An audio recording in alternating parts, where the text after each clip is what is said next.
ఐదేళ్ల వైకాపా నియంత పాలనలో దోపిడీలు, దౌర్జన్యాలు, మహిళలపై లైంగిక వేధింపులు తప్ప అభివృద్ధి లేదని శ్రీకాకుళం జిల్లా ఎచ్చెర్ల నియోజకవర్గం కూటమి అభ్యర్థి నడుకుదుటి ఈశ్వర్రావు ఆరోపించారు. కూటమి మేనిఫెస్టోకు ప్రజల నుంచి మంచి స్పందన లభిస్తోందన్నారు.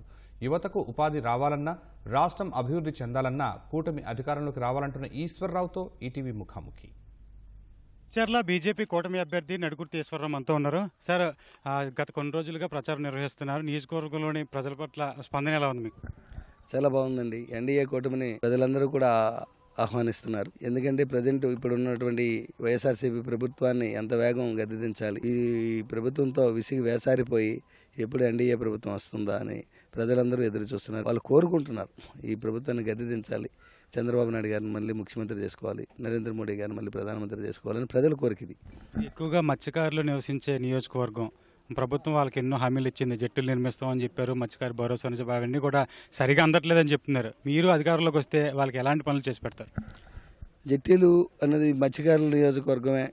మత్స్యకారులు ఎక్కువ ఉన్నారు మన నియోజకవర్గంలో. గత 4 నెలల క్రితం రూపాయలను కేంద్ర మంత్రి గారు వచ్చారు, మత్స్యకార శాఖ మంత్రి వచ్చి అక్కడ జట్టీలు కూడా శాంక్షన్ చేశారు. రెడ్ జెట్టి శాంక్షన్ అయింది. ఇప్పుడు బుడగట్లపాలెంలో ఫిషింగ్ హార్బర్ తయారవుతుంది జట్టి. ఆ జట్టి పూర్తయితే ఫిషింగ్ హార్బర్ పూర్తవుతుంది. అలాగే మంచి వాణిజ్య వ్యాపార కేంద్రంగా తయారవుతుంది అదంతా బుడగట్లపాలెం మత్స్యకార ప్రాంతం అంతా. భవిష్యత్తులో ఇంకా మనకి ఎచ్చెర్ల నియోజకవర్గంలో నేను ఎమ్మెల్యే అయినాక తప్పకుండా కేంద్ర ప్రభుత్వం తాలూకా సహాయంతో పూర్తిగా ఎవరైతే వాటర్ రేవులు ఉన్నాయో, ఎక్కడెక్కడైతే ఇప్పుడు మత్స్యకారులు రేవులకి వెళ్ళే వాటర్ రేవులు ఉన్నాయో వాటన్నిటి దగ్గర కూడా మినీ జట్టీలను కట్టించడం జరుగుతుంది. 5 ఏళ్ల పాలనలో ఈ నియోజకవర్గం ఎమ్మెల్యే కిరణ్ నియోజకవర్గానికి ఏం చేయలేదు, దోపిడీలు దుర్మార్గాలు చేశారని చెప్పి గతంలో ప్రజలు కూడా అనేక కంప్లైంట్లు కూడా వచ్చిన పరిస్థితి. అలాంటి పరిస్థితి ఎలా ఉంది? ఇవన్నీ కూడా ప్రచారంలోకి తీసుకెళ్తున్నారు ప్రజల్లోకి. గొర్రెల కిరణ్ చేసిన పని అంతా దోపిడీలు, దౌర్జన్యాలే కదా. ఏమున్నాయి? తనకు దొరికిందంతా దోచుకోవడం, ఎవరైనా ఎదురు తిరిగితే వారి మీద కేసులు పెట్టడం, గొడవలు చేయడం, అట్రాసిటీ కేసులు పెట్టడం. సుమారు ఇప్పటికి నా మీదే ఒక 7-8 కేసులు పెట్టారు. అటువంటి ఎప్పుడు కూడా అతను చేసే కార్యక్రమాలు ఎక్కడ సంక్షేమ అభివృద్ధి అంటది ఉండదు. ఎన్నికల ముందు ఉద్యోగాలు ఇస్తానని చెప్పి అందరికీ చెప్పాడు. 75% ఇక్కడ లోకల్ కంపెనీలో ఉద్యోగాలు ఇస్తామన్నారు. కానీ ఈ రోజు వరకు కూడా ఒక్క ఉద్యోగం కూడా ఎవరికి, సొంత ఊరు పాతలపల్లిలో కూడా ఎవరికి ఉద్యోగం ఇవ్వలేదు. ప్రతి పని కూడా రూపాయితో వేలం వేసే పద్ధతి ఈ గొర్రెల కిరణ్ కుమార్ది. అటువంటి నాయకుడిని మళ్ళీ మాకు నాయకత్వం అవసరం లేదు, గది దింపాలి, ఇంటికి పంపాలనే ఈరోజు ఎచ్చెర్ల నియోజకవర్గ ప్రజలందరూ ఎన్డీఏ కూటమి అభ్యర్థి నన్ను ఆహ్వానిస్తున్నారు. సామాజిక వర్గం పరంగా చూసుకుంటే రాజకీయాల్లో చాలా కీలక పాత్ర పోషిస్తుంది. మిగతా సామాజిక వర్గాల్లో ఏ విధంగా మీరు సమన్వయం చేసుకుని నియోజకవర్గంలో ఎన్నికల ప్రచారం నిర్వహిస్తున్నారు? నిజానికి ఇక్కడ సామాజిక వర్గ ఇబ్బందులు అంటూ ఏమీ లేవు.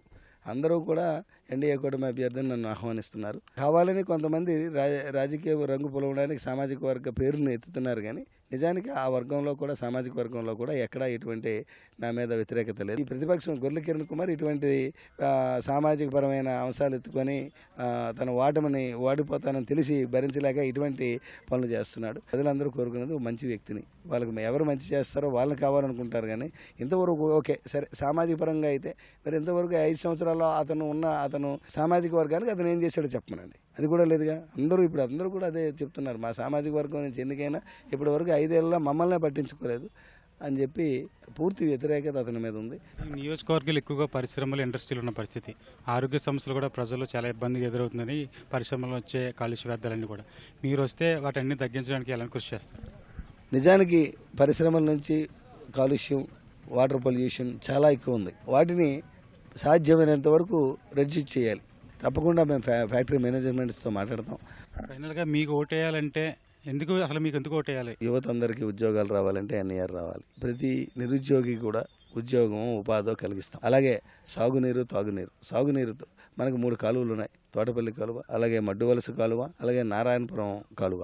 3 కాలువలు కూడా మెయింటెనెన్స్ లేక ఆగిపోయి. డిపిఆర్ ప్రకారం బుడుగురు పెద్ద చెరువు దగ్గరికి రావాలి, అక్కడ మినీ రిజర్వాయర్ కట్టాలి. కట్టిస్తే తాగునీరు ఎచ్చెర్ల, లావేరు మండలాలకు పూర్తిగా సరిపోతుంది. ప్రజలకు వ్యవసాయానికి అవసరమైన సాగునీరు ఇవ్వాలి. నిరుద్యోగులందరికీ కూడా ఉద్యోగ అవకాశాలు కల్పించి వాళ్ళ ఉపాధి కల్పించే ఈ 3 అంశాలు నా ప్రధాన అంశాలు.